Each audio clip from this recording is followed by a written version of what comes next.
నమస్తే, welcome to authentic astrology. జ్యోతిష్యం నేర్చుకునే వారికి ఎక్కువగా వచ్చే సందేహాలలో ఈ శుభగ్రహం ఇంట్లో పాపగ్రహం ఉంటే ఎలా ఉంటుంది, లేదా పాపగ్రహం ఇంట్లో శుభగ్రహం ఉంటే, లేదా ఈ కోణాల్లో అంటే శుభ స్థానాల్లో పాపగ్రహం ఉన్నప్పుడు, లేదా పాప స్థానాల్లో అంటే 2, 3, 7, 6, 8, 12 ఈ స్థానాల్లో శుభగ్రహాలు ఉన్నప్పుడు ఫలితాలు ఎలా చెప్పాలి, ఇలాంటి డౌట్స్ అనేవి ఎక్కువగా వస్తుంటాయి. ఈ వీడియోలో నేను చాలా ఈజీగా మీకు అర్థమయ్యే విధంగా అసలుకి దీనికి వెనకున్నటువంటి బ్యాక్గ్రౌండ్ మీకు మొదటగా నేను ఎక్స్ప్లెయిన్ చేస్తాను. నిజానికి జ్యోతిష శాస్త్రం బాగా అర్థం అవ్వాలి అంటే ఈ జ్యోతిష శాస్త్రానికి ఉన్నటువంటి బ్యాక్గ్రౌండ్ తెలుసుకోవాలి. అంటే ఒక వ్యక్తి జాతకం మనం చూసినప్పుడు ఆ వ్యక్తి యొక్క ప్రారంధ కర్మను మనం చూస్తాం. అంటే ఈ జన్మకు ప్రాప్తించినటువంటి కర్మను మనం చూస్తాం. అది ఎలా చూడాలి, ఆ కర్మను ఎలా మనం లెక్కించాలి, ఎంత పాలు సుఖం ఉంది, ఎంత పాలు దుఃఖం ఉంది, ఎక్కడ సుఖం ఉంది, ఎక్కడ దుఃఖం ఉంది, దీన్ని మనం బాగా నేర్చుకుంటే ఇంకా ఫలితాలు చెప్పడం చాలా సులభం అవుతుంది. ఇది మన 21 డే ఆస్ట్రాలజీ కోర్సులో మొదటిగా ఇదే నేర్పించడం జరుగుతుంది. ఈ వీడియోలో కూడా ఈ వీడియోకి ఎంతవరకు అవసరమో అంతవరకు నేను ఈ బ్యాక్గ్రౌండ్ అనేది ఎక్స్ప్లెయిన్ చేస్తాను. ఈ వీడియోని చక్కగా అర్థం చేసుకున్నట్లయితే ఇలాంటి సందేహాలు మళ్ళీ మీకు రావు. ఒకవేళ వచ్చినా దానికి సరైన సమాధానం దొరుకుతుంది. మొదటిగా మానవ జన్మకు కారణం మనం తెలుసుకోవాలి. ఈ మానవ జన్మకు మూలం అంటే మానవ జన్మకు అర్హత పొందడానికి, మానవత్వం పొంది మానవ జన్మకు అర్హత పొందడానికి మనకు ముఖ్యంగా 3 ఖచ్చితంగా ఉండాలి. 1 దేహశక్తి,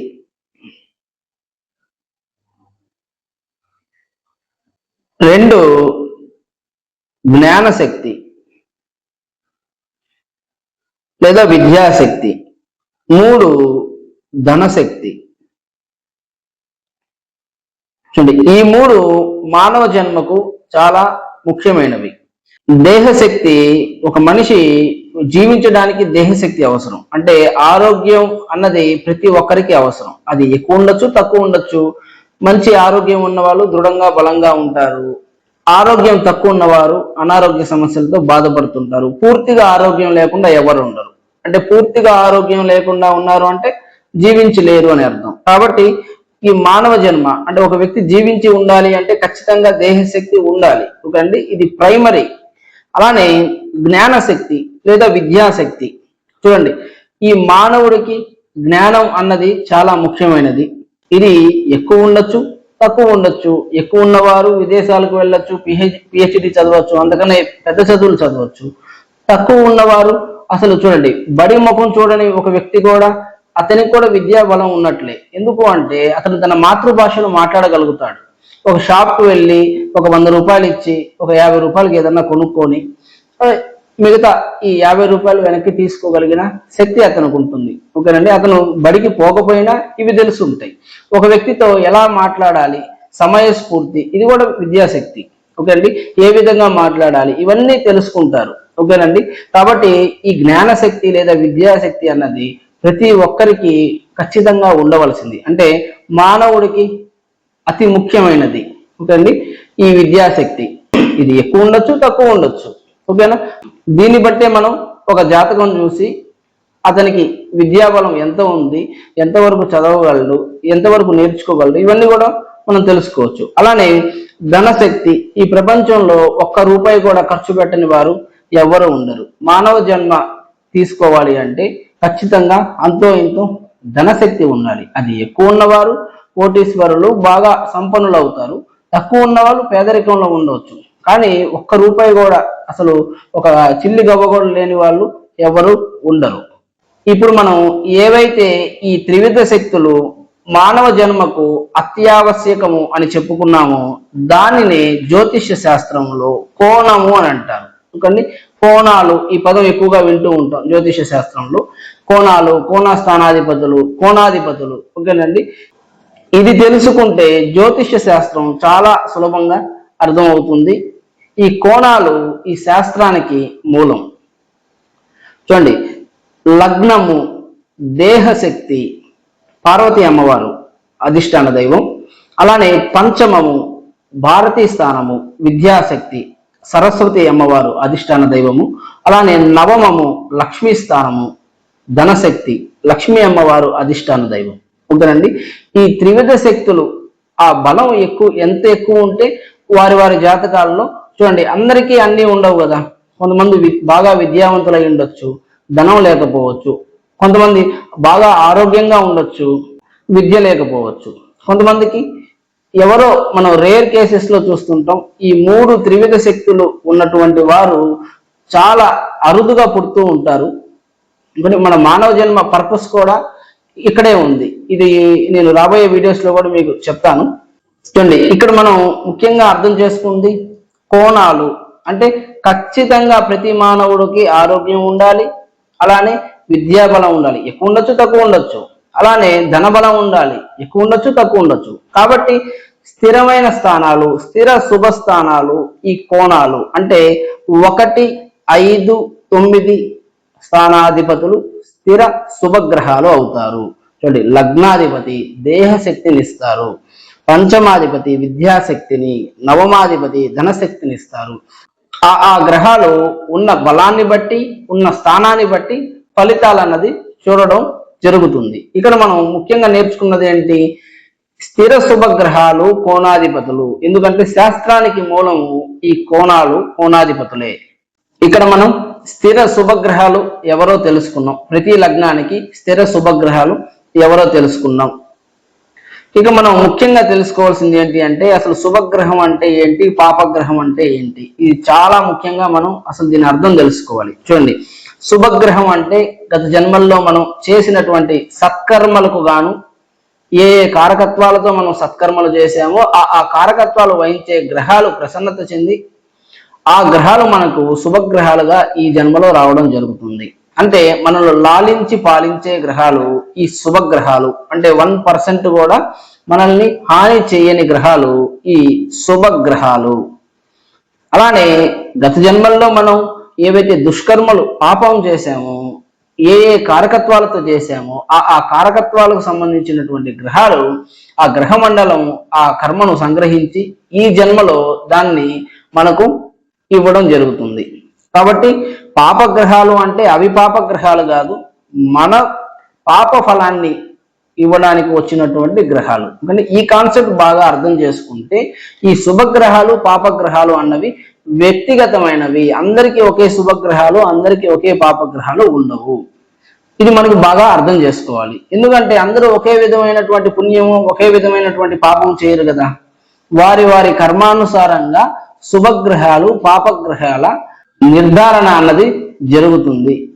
ఏ సమయంలో అయితే ఆ వ్యక్తి పుట్టినట్లయితే ఎంత పాలు సుఖాన్ని, ఎంత పాలు దుఃఖాన్ని, ఏ కారకత్వాలతో సుఖాన్ని, ఏ కారకత్వాలతో దుఃఖాన్ని అతను అనుభవించాలో ఆ సమయాన్ని ఆ జన్మ లగ్నంగా నిర్ణయించి భగవంతుడు జన్మను ఇవ్వడం జరుగుతుంది. అందుకోసమే మనకు జన్మ లగ్నము అన్నది చాలా ముఖ్యమైనది జ్యోతిష శాస్త్రంలో.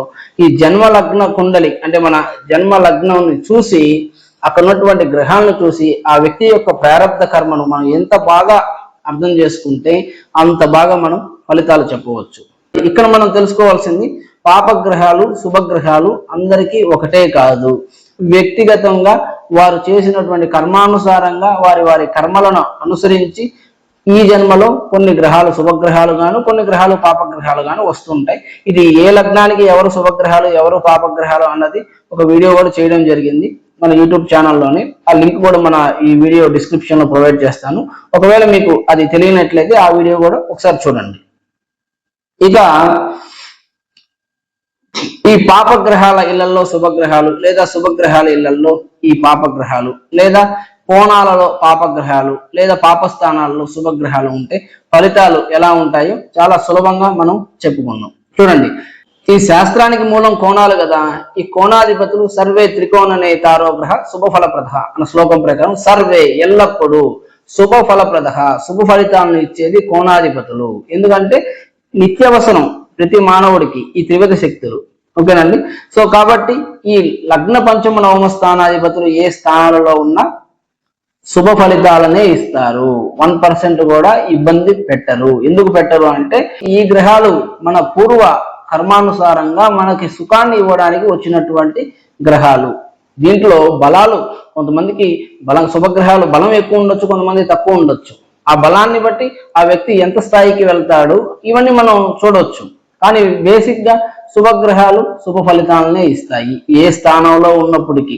మీకు ఇంకా ఈజీగా అర్థం అవ్వాలి అంటే ఒక ఎగ్జాంపుల్ తీసుకుందాం, చాలా సులభంగా అర్థమవుతుంది. ఇప్పుడు చూడండి, ఫర్ ఎగ్జాంపుల్ మేష లగ్నము చూడండి, మేష లగ్నము తీసుకున్నాం, 6 పాపస్థానం. ఓకే అండి, 6వ ఇంట్లో ఏముంటాయి? ఈ 6వ ఇంట్లో శత్రు రోగ రుణస్థానము. ఈ 6వ ఇల్లు శత్రు రోగ రుణస్థానము. అంటే ఈ స్థానము ఆ వ్యక్తి జీవితంలోని శత్రువులు, రోగాలు, రుణాలు, విపత్తులను కూడా సూచిస్తుంది. అయితే ఈ మేషలగ్నానికి నవమ కోణాధిపతి అయినటువంటి గురువు ఈ పాపస్థానం అంటే ఈ రోగస్థానము, రుణస్థానము, విపత్తులను సూచించే స్థానము, శత్రుస్థానం అయినటువంటి ఈ 6వ ఇంట్లో గురువు 0 డిగ్రీల్లో అంటే చాలా బలంగా ఉన్నారని అనుకుందాం. ఓకే అండి, ఇప్పుడు మన కాన్సెప్ట్ ఏంటి? శుభగ్రహం ఎక్కడుంటే అక్కడ శుభ ఫలితాలు ఇవ్వాలి. ఓకేనండి, ఈ 6వ ఇంట్లో నవమాధిపతి ఉన్నారు, అందులో అది బుధుడు ఇల్లు అయింది కాబట్టి బుధుడు వైద్యానికి కారకుడు కాబట్టి డాక్టర్ అవ్వడానికి ఎక్కువగా అవకాశాలు ఉంటాయి. ఎందుకు? ఈ నవమాధిపతి పని ఏంటి? ధనాన్ని ఇవ్వడం. ఓకే, లక్ష్మీ స్థానాధిపతి పని ఏంటి? ధనాన్ని ఇవ్వడం. ఈయన ఎక్కడున్నారు? 6వ ఇంట్లో ఉన్నారు కాబట్టి రోగాల వల్ల డబ్బుని ఇప్పిస్తారు. రోగాల వల్ల డబ్బు ఎవరికి వస్తుంది? ఈ మెడికల్ ఫీల్డ్ లో ఉన్న వారికి వస్తుంది, లేదా రుణాల వల్ల ఎవరికి వస్తుంది?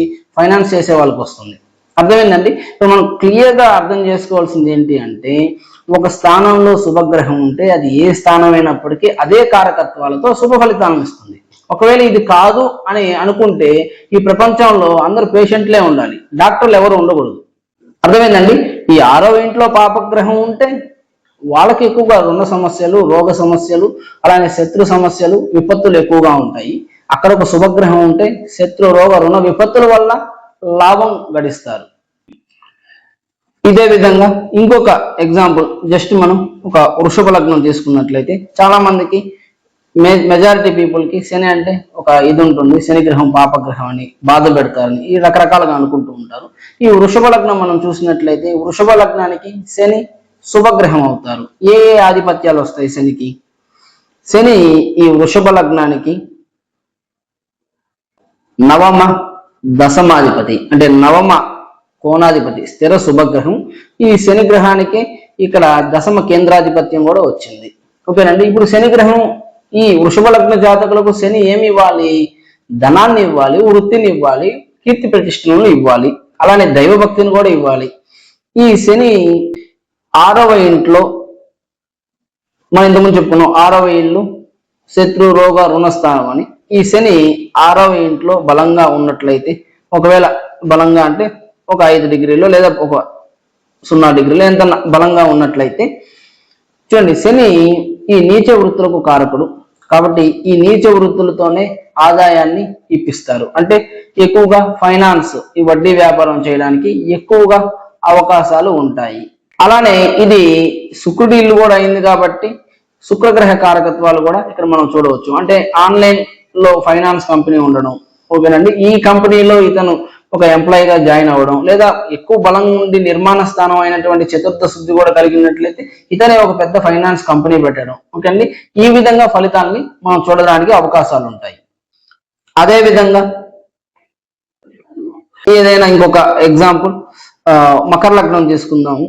ఈ మకర లగ్నానికి ఈ 12వ అంటే వ్యయ స్థానంలో ఈ నవమాధిపతి అయినటువంటి బుధుడు ఈ లగ్నానికి స్థిర శుభగ్రహం, నవమ కోణాధిపత్యం వల్ల ఈ బుధుడు వ్యయస్థానం అంటే వ్యయం పాపస్థానం కదా, ఇక్కడ బుధుడు బలంగా ఉన్నట్లయితే వ్యయస్థానము ఖర్చులను సూచిస్తుంది కాబట్టి సద్వ్యయ, సద్వినియోగ, సదుపయోగాలు ఈ బుధుడు చేయిస్తాడు.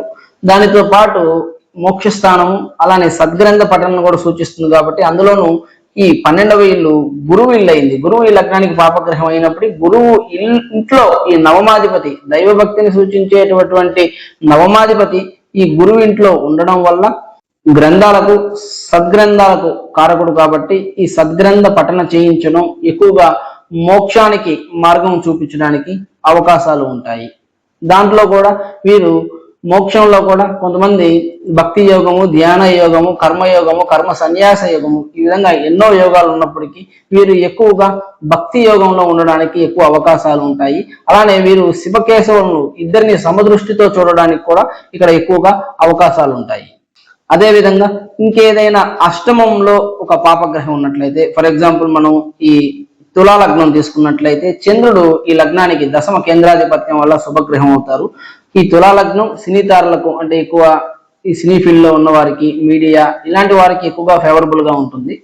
అష్టమం కూడా ఈ లగ్నానికి అష్టమాధిపత్య దోషం ఉండదు, ఎందుకంటే శుక్రుడు లగ్నాధిపతికి అష్టమాధిపత్యం వస్తుంది కాబట్టి ఈ లగ్నానికి అష్టమాధిపత్య దోషం అన్నది శుక్రుడికి ఉండదు. ఈ అష్టమంలో చంద్రుడు ఈ దశమాధిపతి అయినటువంటి చంద్రుడు బలంగా ఉన్నట్లయితే చూడండి, అష్టమం అనగానే చాలా మంది భయపడుతూ ఉంటారు. అష్టమం అంటే ఆయుస్థానము, అపనిందలు, అవమానాలు, స్త్రీ దుఃఖము వీటిని సూచిస్తుంది. నిజమే, అక్కడ ఒక పాపగ్రహం ఉన్నట్లయితే, అక్కడ ఒక శుభగ్రహం ఉన్నట్లయితే ఆయుష్ పెరుగుతుంది. అలానే పలుకుబడి, ప్రతిభ, మంచి కార్యసిద్ధి. అలానే ఇక్కడ చంద్రుడు ప్రజాదరణకు కారకుడు, పాపులారిటీ కారకుడు. ఈ చంద్రుడు దశమాధిపతి అష్టమంలో ఉన్నాడు కాబట్టి మంచి పలుకుబడి, మంచి ప్రజాదరణ కూడా వీరు పొందడానికి ముఖ్యంగా ఇలాంటి కాంబినేషన్స్ చూడండి. ఇలాగా పంచమంలో కూడా శుభగ్రహం ఉండి, శుక్రుడు, శని, బుధ గ్రహాలు బలంగా ఉంది. దానికి తోడు ఈ చంద్రుడు ఇల్లైనటువంటి కర్కాటకంలో కూడా ఈ శుభగ్రహాలు అంటే తులాలగ్నానికి శుభగ్రహాలు అయినటువంటి శని, శుక్ర, బుధ, రాహులు కూడా ఎవరైనా ఒకరైనా ఉన్నట్లయితే వారికి ఎక్కువ ప్రజాదరణ పొంది వారు బాగా ఫేమస్ అవ్వడానికి కూడా అవకాశం ఉంటుంది. ప్రజాధనాన్ని భుజించే యోగం వారికి ఉందని చెప్పుకోవచ్చు. చూడండి, చంద్రుడు ప్రజలకు ప్రజాధనానికి కారకుడు. ఈ దశమం చంద్రుడు ఇల్లు అవ్వడం, అక్కడ ఒక శుభగ్రహం ఉండడం. చూడండి, సినిమా యాక్టర్లు కానివ్వండి, ఈ సెలబ్రిటీస్ కి డబ్బులు ప్రజల నుండి ఎక్కువగా వస్తాయి. వాళ్ళు ఒక యాడ్ తీసినా, ఒక అడ్వర్టైజ్మెంట్ తీసినా మనందరం చూస్తాం కాబట్టి వాళ్ళకి డబ్బులు వస్తాయి, ఎక్కువగా వస్తాయి. ఓకే అండి. ప్రజాధనం, కొంతమంది బాగా ఫేమస్ అయ్యి ఆ ఫేమస్ అవ్వడం వల్ల దాన్ని ఇన్కమ్ గా జనరేట్ చేసుకుంటారు. ఓకే అండి. సో అలాంటి జాతకాలలో కూడా ఈ విధమైనటువంటి కాంబినేషన్ ఉంటుంది. ఇక్కడ చూడండి, ముఖ్యంగా ఇక్కడ అష్టమము ఇది పాపస్థానం అయినప్పటికీ ఇక్కడ ఒక దశమాధిపతి ఉన్నాడు. దశమాధిపతి ముఖ్యంగా స్వయార్జితాన్ని ఇవ్వాలి. ఈయన అష్టమంలో ఉన్నాడు కాబట్టి మంచి పలుకుబడి, ప్రతిభ, అందులో అది శుక్రుడి ఇల్లైనట్టు అయింది కాబట్టి శుక్రుడు నటనకు, ఈ కళలకు, నాట్యానికి కారకుడు కాబట్టి ఇటువంటి సినీ రంగాలలో, ఈ మీడియా రిలేటెడ్ రంగాలలో వారు బాగా మంచి ప్రతిభను ప్రదర్శించి గొప్ప స్థానానికి, మంచి పలుకుబడి, ప్రతిభ, అలానే ప్రజాదరణ ఎక్కువగా పొందడానికి అవకాశాలు ఉంటాయి.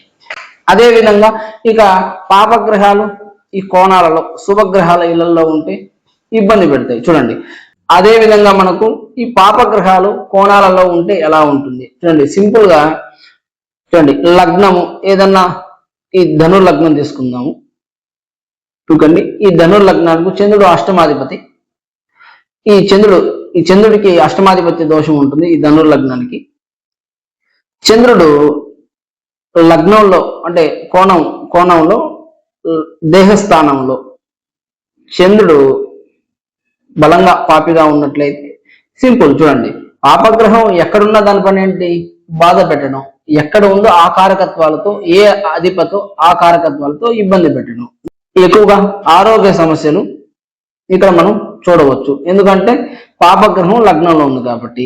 అలానే ఈ పంచమంలో పాపగ్రహం ఉన్నట్లయితే విద్యాబలం లేకపోవడం, అంటే అక్కడ ఒక శుభగ్రహం ఉంటే మంచి విద్యాబలం ఉండడం, అక్కడ ఒక పాపగ్రహం ఉంటే విద్యాబలం లేకపోవడం. అలానే నవమము కోణమే అయినప్పటికీ ఇక్కడ ఒక పాపగ్రహం ఉన్నట్లయితే ఈ నవమ స్థానానికి సంబంధించినటువంటి కారకత్వాలను నాశనం చేయడం. అంటే నవమము నిల్వధన స్థానము, అలానే పిత్రార్జితాన్ని శూన్యం చేయించడం, అలానే ఈ నిల్వధనాన్ని ఖాళీ చేయించడం. ఈ పాపగ్రహం ఈ నవమ స్థానంలో ఉండడం వలన వచ్చే ఫలితాలు. సో ఈ విధంగా మనం సులభంగా శుభగ్రహం ఎక్కడున్నా శుభ ఫలితాలనే ఇస్తుంది, అలానే పాపగ్రహం ఎక్కడున్నా అవే కారకత్వాలతో అశుభ ఫలితాలను ఇస్తుంది. ఒకవేళ మనం ఇంతకుముందు చెప్పుకున్నట్లు ఈ 6వ ఇంట్లో ఏ గ్రహం ఉన్నా పాప ఫలితాలను ఇస్తుంది అంటే అందరూ పేషెంట్లే ఉండాలి, డాక్టర్లు ఎవరు అవ్వకూడదు. ఓకేనండి. అలానే ఈ అష్టమం పాపస్థానము అక్కడ ఏ గ్రహం ఉన్నా అశుభ ఫలితాలే వస్తాయి అంటే అక్కడ ఎవరికైతే గ్రహాలు ఉన్నాయో వారందరికీ ఆయుక్షీణం జరగాలి. ఓకేనండి. సో సబ్జెక్ట్ అన్నది శుభగ్రహం ఎక్కడ ఉన్నా శుభ ఫలితాలను ఇస్తుంది, పాపగ్రహం ఎక్కడ ఉన్నా అశుభ ఫలితాలను ఇస్తుంది. ఇదండి ఈరోజు వీడియో. ఈ వీడియో మీకు ఎంతో కొంత ఉపయోగపడిందని అనుకుంటున్నాను. ఈ టాపిక్ మీద మీకు ఇంకేదన్నా సందేహాలు ఉన్నా మీరు కామెంట్స్ రూపంలో మీరు అడగవచ్చు. నా ఫ్రీ టైంలో మీ ప్రతి కామెంట్కి నేను రిప్లై ఇస్తాను. అలానే మీలో ఎవరైతే మీ పర్సనల్ కన్సల్టేషన్స్ కోసం అపాయింట్మెంట్ తీసుకోవాలనుకుంటున్నారో ఇక్కడ డిస్ప్లే అవుతున్నటువంటి నెంబర్ని మీరు కాంటాక్ట్ చేయొచ్చు. అలానే మీరు కూడా ఆస్ట్రాలజీని ఒక లాజికల్ వేలో చాలా సులభంగా నేర్చుకోవాలి అనుకుంటే ఇక్కడ డిస్ప్లే అవుతున్న నెంబర్ని కాంటాక్ట్ చేయొచ్చు. Thank you so much for watching this video.